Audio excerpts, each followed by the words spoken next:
Ich bin Jonas. Ich bin Priscilla. Herzlich willkommen bei Bucher Media. Wie werde ich selbstdiszipliniert, ohne auszubrennen?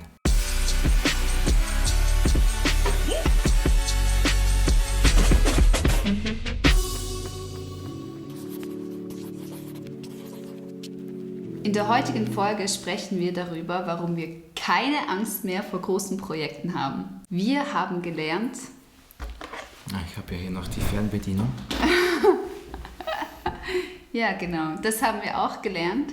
Und was wir zusätzlich gelernt haben, ist Selbstdisziplin. Wir haben gelernt, dass wir mit einem intelligenten Zeitmanagement und Selbstdisziplin große Projekte stemmen können. Heute nehmen wir euch anhand eines unserer ersten Kurzfilmprojekte mit in unseren Mindset. Eine meiner engsten Freundinnen hatte 2010 rum mich angefragt, ob ich an ihrer Hochzeit 2011 vortanzen würde. Damals war mein Sohn gerade 1 Jahr alt, also unser Sohn 1 Jahr alt und unsere Tochter wirklich irgendwie 3 oder 4 Monate, als die Anfrage kam, und ich dachte mir so, hey, voll gern, mache ich super gerne, aber das Risiko, dass eines der Kinder irgendwie an der Grippe erkrankt, war mir einfach zu hoch, und deswegen habe ich mir überlegt, warum produziere ich das ganze Projekt nicht einfach vor und mache einen Film draus.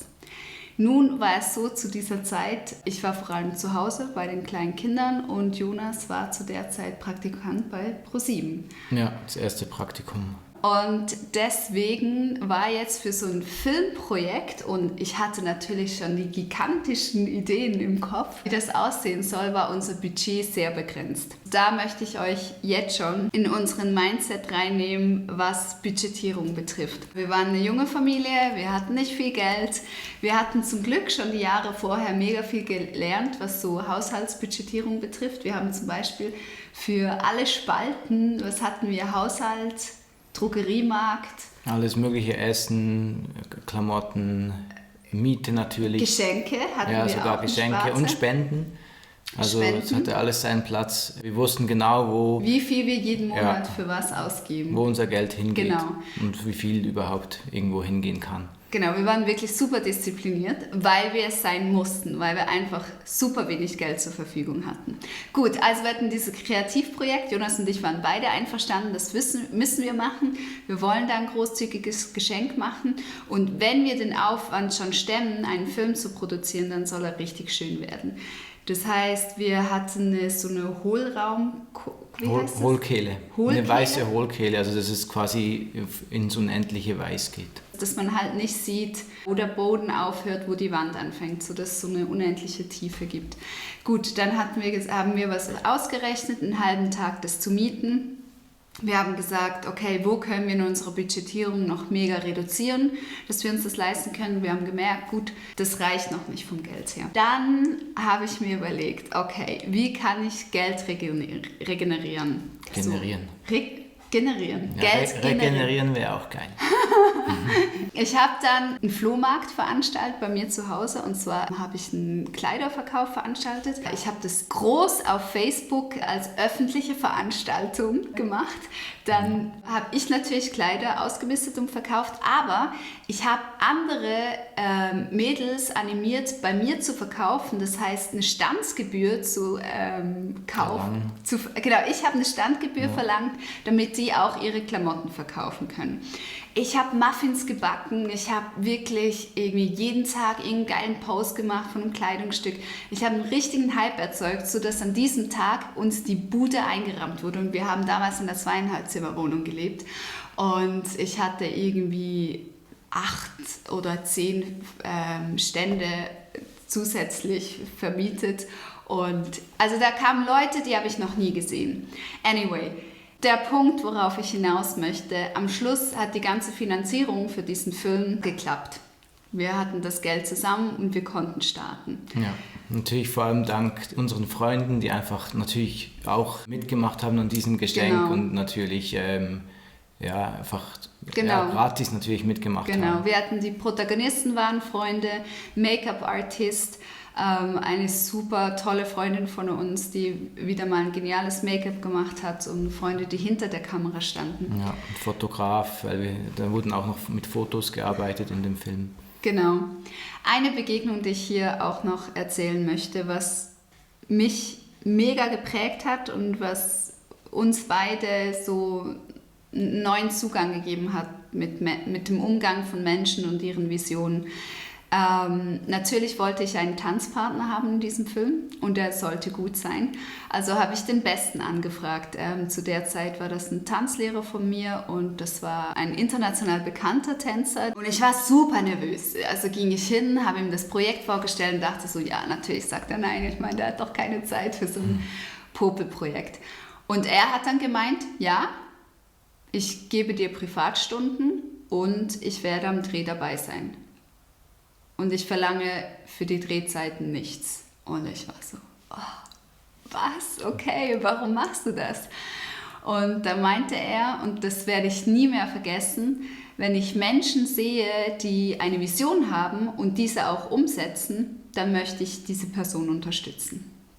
Und das war einfach so krass, weil ich in diesem Moment merkte, dass ich nicht einfach irgendeine junge Mutter war mit verrückten Ideen, sondern dass ich jemand war mit einer Idee, mit einer Vision, meiner Freundin dieses Geschenk zu machen und jemand anderes hat sich dann eingeklinkt. Und ich glaube, das ist so ein großes Geheimnis, wenn man Visionsträger ist, dass sich einfach viele Menschen anschließen und dass dadurch das Produkt einfach viel vielfältiger und lebendiger werden kann. Ja, und wenn man so viel um die Ohren hat, wie wir, also wir machen wirklich immer noch sehr gerne private Projekte, wir machen auch immer wieder ehrenamtliche Projekte und dann haben wir natürlich das Daily Business. Und jetzt fragt ihr euch vielleicht, wie schafft ihr das alles mit den 24 Stunden im Tag? Und da haben wir einen Geheimtipp für euch, Jonas.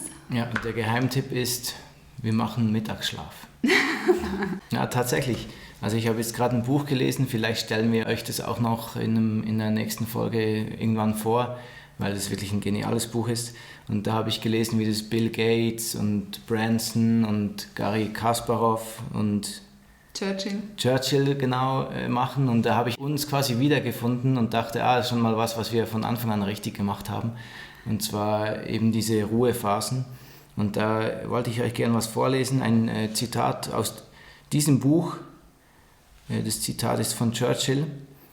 Irgendwann zwischen Mittag und Abendessen müssen Sie schlafen, und zwar richtig. Legen Sie Ihre Kleidung ab und legen Sie sich ins Bett. So mache ich es immer. Denken Sie nicht, dass Sie weniger Arbeit erledigen, weil Sie während des Tages schlafen. Das sei eine idiotische Idee fantasieloser Menschen. Da musste ich lachen, habe ich gleich Priscilla gezeigt. Ja, weil es natürlich erstmal ein bisschen, wie soll ich sagen, es sieht so aus, als würde man nicht so viel auf die Reihe kriegen, wenn man Mittagsschlaf machen muss. Aber weit gefehlt. Denn wenn man Mittagsschlaf mache, so dachte Churchill, bewältige man an einem Tag die Arbeit von 2 Tagen. Okay. Oder hast du noch was? Ja, wir sind halt beide kreative Menschen, wir brauchen unseren Mittagsschlaf. Das haben wir eigentlich auch schon von Anfang an gemacht, wo wir ja noch gar nicht in der kreativen Branche tätig waren. Stimmt. Ja, das ist einfach so eine Art Tiefenentspannung.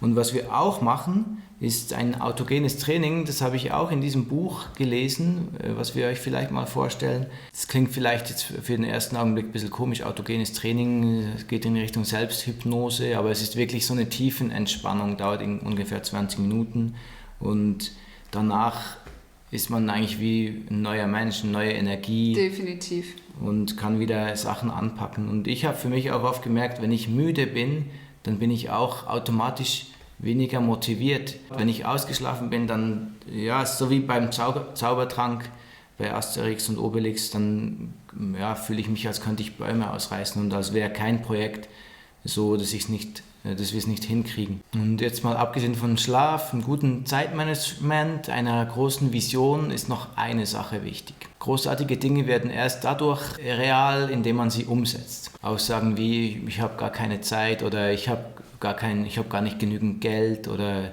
ich weiß nicht, wie es geht. Ja, die halten einem halt davon ab, wirklich was zu tun. Fragen, die man sich viel besser stellen sollte, ist, wie kann ich das schaffen? Wie kann ich das Projekt finanzieren? Wo kann ich mir Wissen holen für dieses spezifische Projekt? Und ein einfaches Ich kann das wird euch zum Erfolg führen. Okay, jetzt zeigen wir euch das Making-of von dem Film, den wir für unsere Freunde gedreht haben. Jetzt ist es so, den Originalfilm werden wir jetzt nicht online stellen, weil das wirklich ein privates Geschenk war für unsere Freunde. Aber das Making-of und so ein bisschen einen Vibe zu kriegen, wie wir gearbeitet haben und unsere Freunde zu sehen, dafür jetzt dieses Video. Clip ab.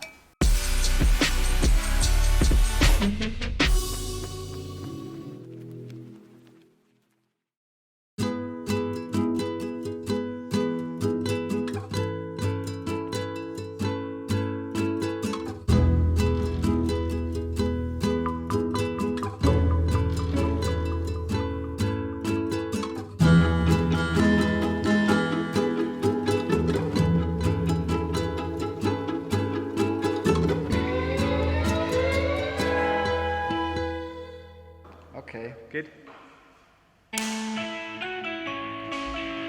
Beweg dich.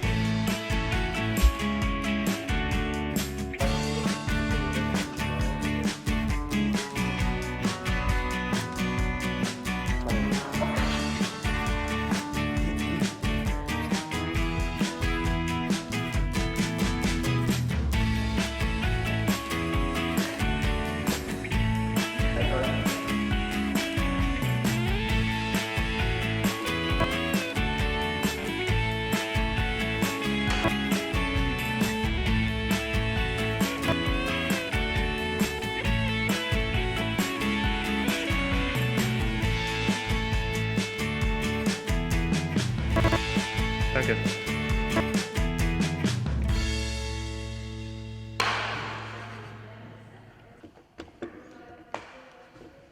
Ja, ich weiß doch, Kinder. Aber die Steffi hat auch voll viel Zeit gekriegt für ihre Sperenzchen.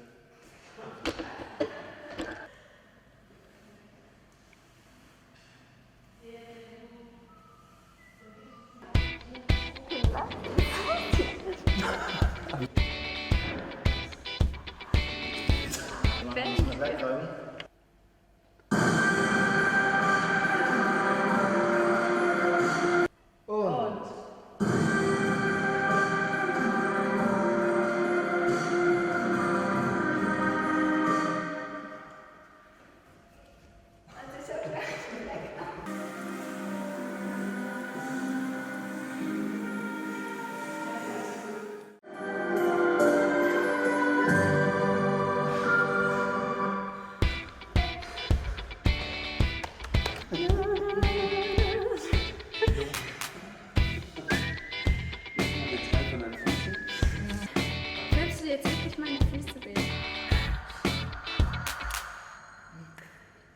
Jonas praktizierte damals bereits in der Schulzeit sein Nickerchen über den Büchern. In der ersten Reihe. In der ersten Reihe, sehr unauffällig. Und später im Büro über, was war das? Im Archiv. Im Keller Ich musste unten. kurz ins Archiv und dann war ich ganz lange weg, weil ich da geschlafen habe. Schreibt uns doch einfach unten in die Kommentare rein, wo ihr eure heimlichen Nickerchen schon mal abgehalten habt. Das würde uns sehr interessieren und ist bestimmt unglaublich unterhaltsam. Wenn euch dieses Video gefallen hat, gebt uns einen Thumbs up, abonniert unseren Kanal und wie immer, seid fleißig und bleibt nett zueinander.